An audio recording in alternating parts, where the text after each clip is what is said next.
విష్ణుమూర్తి యొక్క మత్స్యావతారానికి కారణాలు రెండు. ఒకటి నవప్రపంచ నిర్మాణం, ఇంకా వేదాలను కాపాడడం. పూర్వం సత్యవ్రత అనే రాజు ఉండేవాడు. మను అనే పేరుతో ప్రపంచానికి పరిచయం.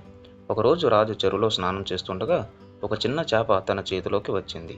ఆ చేప చూడడానికి చాలా దివ్యంగా మెరుస్తుండడం రాజు గమనించాడు. అప్పుడు రాజు తనతో పాటు రాజ్యానికి తీసుకొని వెళ్ళి చాలా జాగ్రత్తగా పెంచుతాడు.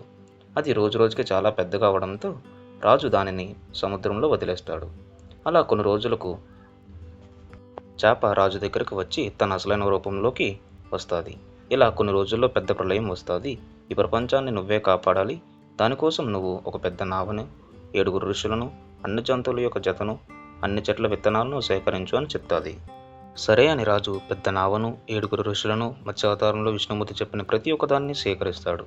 అలా కొన్ని రోజులకు ప్రళయం వస్తుంది. అప్పుడు రాజు అన్నిటిని నావలోకి తీసుకొని వెళ్తాడు. అప్పుడు ప్రళయం పెద్దదవ్వడంతో మత్స్యానికి వాసుకి అనే పామును తాడుగా కడతాడు. అలా మత్స్యం ఒక ఎత్తైన పర్వతం దగ్గరకు తీసుకొని వెళ్తుంది. అప్పుడు ప్రళయం తగ్గాక రాజు నవప్రపంచ నిర్మాణం జరుగుతుంది.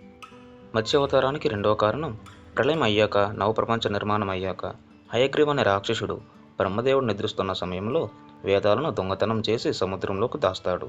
అప్పుడు మత్స్యావతారంలో ఉన్న విష్ణుమూర్తి హయగ్రీవ రాక్షసుడిని చంపి ఆ వేదాలను మళ్ళీ బ్రహ్మదేవుడికి ఇస్తాడు.